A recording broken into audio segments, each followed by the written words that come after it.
بسم اللہ الرحمن الرحیم۔ السلام علیکم ناظرین۔ اس کے شوہر نے دوسری شادی کر لی تھی اور اس کو در بدر ٹھوکر کھانے کے لیے مجبور کر دیا تھا۔ اس کا حال بہت برا ہو گیا۔ اس کا اس دنیا میں کوئی نہ تھا۔ وہ نیم پاگل سی ہو کر رہ گئی تھی۔ جائے تو کہاں جائے، اللہ جانتا تھا کہ یہ معصوم بچہ ناصرہ کی جگر کا ٹکڑا تھا، اس کا اپنا خون تھا، مگر شوہر ناصرہ کی خواہشات چھین لینا چاہتا تھا۔ وہ اس کا دشمن بن چکا تھا۔ اس کے شوہر کے دل میں یہ غلط فہمی ناصرہ کی ساس کی پیداوار تھی اور بیٹا ماں کی ہر بات سر جھکا کر مان لیتا تھا۔ ناصرہ کی بس یہی ایک غلطی نہ تھی، ساجدہ نے اس کو خاوند کی مرضی کے خلاف کر لیا تھا۔ ناصرہ اس کو اچھی لگتی تھی، وہ اسے پسند تھی۔ اس نے اتنی جلدی شدت اختیار کر لی کہ خال کی بیٹی سے منگنی توڑ ڈالی اور ناصرہ کو بیاہ کر گھر لے آیا۔ کہ ساجدہ نے یہ دیکھا کہ ناصرہ بد چلن ہے، شوہر سے چھپ کر کسی سے ملتی ہے۔ ساس نے ایسے حالات پیدا کر دیے کہ بہو بے بس ہو کر رہ گئی۔ جب وہ دیکھ بے قصور تھی پھر بھی اپنی بے گناہی ثابت نہ کر سکتی تھی۔ آخرکار ساجدہ بیگم کی جال میں پھنس چکی تھی۔ اس نے ناصرہ کو شوہر سے طلاق دلا دی اور وہ بے گھر ہو کر کہیں کی نہ رہی۔ دور کسی فاصلے پر ایک گندی بستی میں دور تک ایک لمبی جھونپڑیوں کی قطار تھی۔ ناصرہ بھی وہیں پناہ ملی۔ غریبوں کے دل بڑے ہوتے، وہ کسی مظلوم آنسو کے سامنے موم کی طرح پگھل جاتے ہیں۔ غریبوں نے چندہ کیا اور ناصرہ کو بھی ایک جھونپڑی ڈال دی۔ بستی والوں نے سوچا کہ ایک اور جھونپڑی کا اضافہ ہو گیا تو بھلا ہمارا کیا گیا، زمین تو اللہ کی ہے اور آسمان بھی اس کا بنایا ہوا ہے، چھپر ہے، پھر ہم کو کیوں کسی کے یہاں رہنے پر اعتراض ہوگا۔ چھوٹے بچے کا پڑوسن بہت خیال رکھتی تھی اور ناصرہ کام کی تلاش میں در بدر ماری پھرتی تھی۔ کبھی کام مل جاتا تو اس کا فاقے ہو جاتا تھا۔ بیٹی کے گھر گئی ہوئی تھی۔ آج اس کی زندگی کی سب سے زیادہ بھیانک رات تھی۔ آج قسمت اپنا فیصلہ جلدی اسے سنانے آنے والی تھی۔ بادل اور کالی گھٹائیں آ رہی تھی اور ایک طوفان کے آنے کی پیش گوئی کر رہی تھی، مگر وہ ابھی سب بے خبر تھی۔ تیز قدم اٹھائے ایک راستے پر چل رہی تھی۔ وہ تنہا تھی۔ اس کا 3 سالہ بچہ بھی ایک پڑوسن کی جھونپڑی میں پڑا ہوا بھوک اور پیاس سے نڈھال اپنی غمزدہ ماں کا انتظار کر رہا تھا۔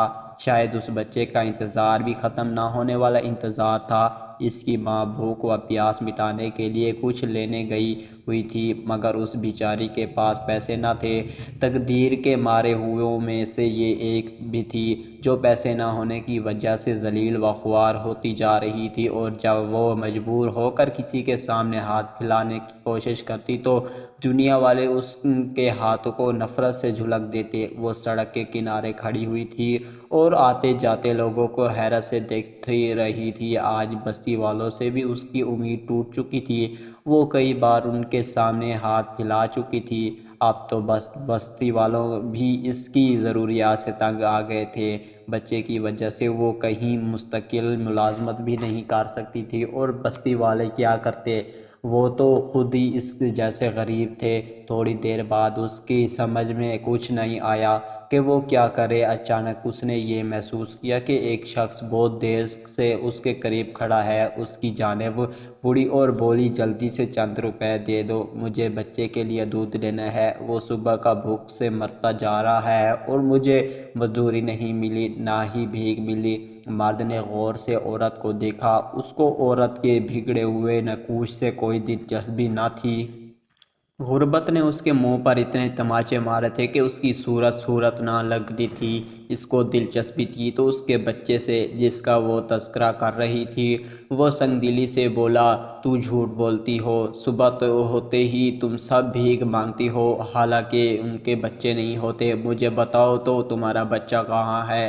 ناصرہ نے جواب دے کر کہا، وہ دیکھو سامنے اس میدان میں جو جھونپڑی ہے، وہاں میرا بچہ ہے، وہ اکیلا پڑا رو رہا ہے، اگر بھوک نے اس کو سونے دیا تو سو گیا ہوگا، مگر نہ یقین کرو کہ وہ بھوک سے سونے نہ دے گا، وہ ابھی تک رو رہا ہوگا کیونکہ میرا دل کٹ رہا ہے۔ ماں کا دل گواہی دیتا ہے کہ اس کا بچہ رو رہا ہے یا جاگ رہا ہے۔ اس آدمی نے جیب میں ہاتھ ڈالا اور کچھ سکے ناصرہ کی ہتھیلی پر رکھ دیے۔ ناصرہ نے شکستہ حالت آنکھوں سے اس کی جانب دیکھا تو پھر وہ خوشی ہو گئی۔ اس اندھیری رات میں سکے اس کی ہتھیلی پر ستارے کی طرح چمک رہے تھے۔ اس کی نظروں کے سامنے بچے کا مایوس چہرہ آ گیا۔ ایک لمحے میں تیزی سے سڑک پار کر کے دودھ کی دکان پر چلی گئی۔ وہاں سے اس نے دودھ خریدا اور پھر واپس آئی، مگر بارش شروع ہو چکی تھی۔ شاید یہ اس اندھیری رات میں بارش کا بھی کوئی مقصد تھا۔ جس طرح اندھیرے میں اجالے کی کرن آ چکی ہو، ابھرتی ہو، وہ تیز تیز قدم اٹھائے اپنی منزل کی طرف جا رہی تھی۔ اس نے تھوڑی دیر کے بعد دور سے ہی اپنی جھونپڑی کو دیکھ لیا، بارش میں تیزی سے چلتی جا رہی۔ وہ جلد سے جلد اپنے بچے کو سینے سے لگانے کو بے چین تھی۔ جیسے ہی وہ جھونپڑی کے دہلیز تک پہنچی، اس کا پاؤں زمین سے پھسل کر اس سے سنبھلا نہ گیا۔ وہ منہ کے بل زمین پر جا گری، پھر اٹھی تو دیکھا برتن خالی ہے، سارا دودھ گر چکا ہے اور اندر بچہ بھی شاید ماں کے آنے کے انتظار میں رو کر سو چکا تھا، کیونکہ اب اس کے رونے کی آواز نہیں آ رہی تھی۔ وہ جھونپڑی میں آئی اور بجھے ہوئے چراغ کو جلا کر اٹھا کر بچے کے بستر کے قریب آئی، مگر بچہ وہاں نہ تھا، بستر خالی پڑا تھا۔ چند روپے دے کر وہ ظالم بچہ فروش بچے کو اٹھا کر لے گیا تھا، جس نے پریشان ماں کے ہاتھ میں چند روپے رکھے تھے۔ کس قدر عجیب سودا کر گیا۔